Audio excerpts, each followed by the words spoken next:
তাফসীর জগতের এক উজ্জ্বল নক্ষত্র ধ্রুব তারা, কোরআনের বুলবুল শহীদ আল্লামা আব্দুল হোসেন সাঈদী রাহিমাহুল্লাহর মৃত্যুবার্ষিকী নাকি আজকে 14ই আগস্ট। এই দিনে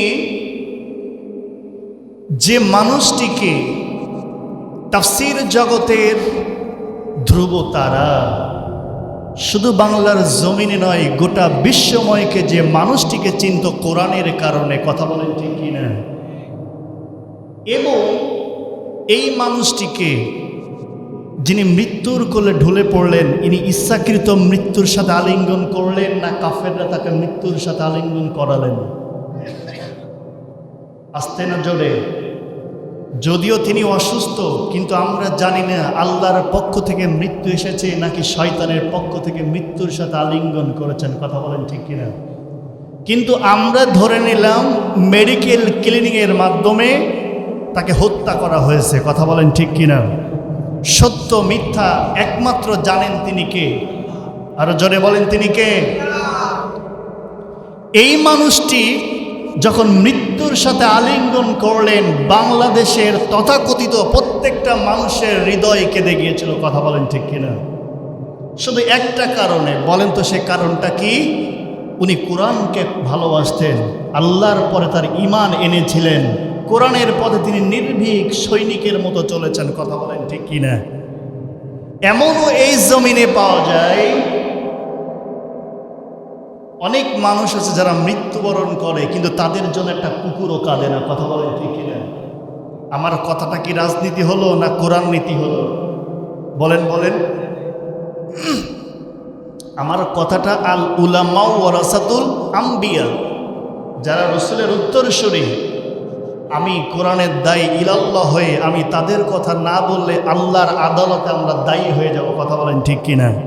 তাহলে যে মানুষটিকে ইচ্ছাকৃতভাবে কাফেররা ষড়যন্ত্র করে মৃত্যুর সাথে তাকে আলিঙ্গন করালেন, ওই মানুষগুলোর বিচার আল্লাহ করতে 1 বছর সময় নেয়নি, কথা বলেন ঠিক কিনা।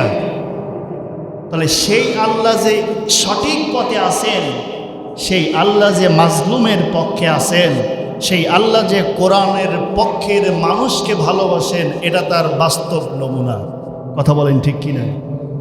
তথাকথিতভাবে আরেকটি কথা না বললেই নয়।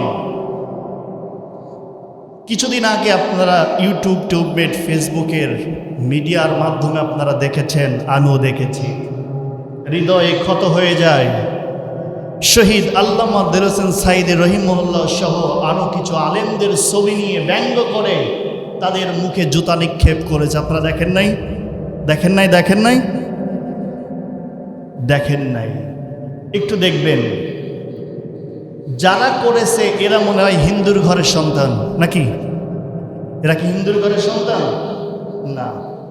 এরা কি বৌদ্ধ ঘরের সন্তান? আমার মনে হয় না।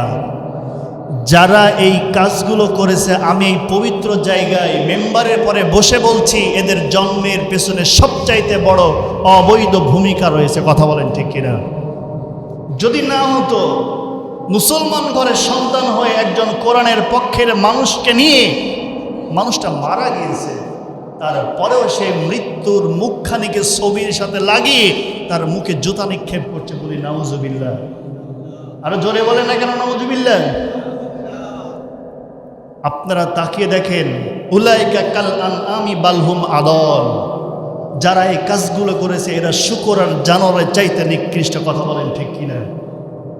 শুধু তাই নয়, যে মানুষগুলো কোরআনের পাখিদের ছবি নিয়ে যারা ব্যঙ্গ করে মুখে জুতা নিক্ষেপ করতে পারে, আমার মনে হয় তাদের রক্ত পরীক্ষা করলে তাদের শরীরে জারজের রক্ত ছাড়া পাওয়া যাবে না, কথা বলেন ঠিক কিনা।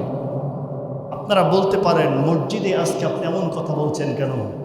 আমি মসজিদে আজকে সেই কথা আজকে এই জন্যই বলছি, একটা মানুষ মৃত্যুবরণ করেছেন, সে মানুষকে নিয়ে আপনি তাকে অবমাননা করতে পারেন, এই আইন বাংলার জমিনে দেয়নি কোরআন, কথা বলেন ঠিক কিনা। সরকার প্রধানকে নিয়ে যদি গালিগালাজ করা হয়, 24 ঘন্টা নয় 5 ঘন্টার মধ্যে তাকে গ্রেপ্তার করা হয় নাকি? সরকার প্রধানকে নিয়ে যদি কেউ গালিগালাজ করে, ব্যঙ্গ করে, তাকে 24 ঘন্টা না 5 ঘন্টার মধ্যে থানার ওসিকে আলটিমেটাম দিয়ে দেয়, তাকে ধরে তুমি এক্ষুনি কাঠগড়ায় দাঁড় করাও। আর যে মানুষগুলো কোরআনের পাখিদেরকে নিয়ে ব্যঙ্গ করে, সেই মানুষগুলোকে একদিনের জন্য জেলখানায় ভরা হয় না। এর জন্য বাংলাদেশের সরকার দায়ী, কথা বলেন ঠিক কিনা? এর জন্য কোরআনের পক্ষের মানুষগুলো দায়ী, কথা বলেন ঠিক কিনা?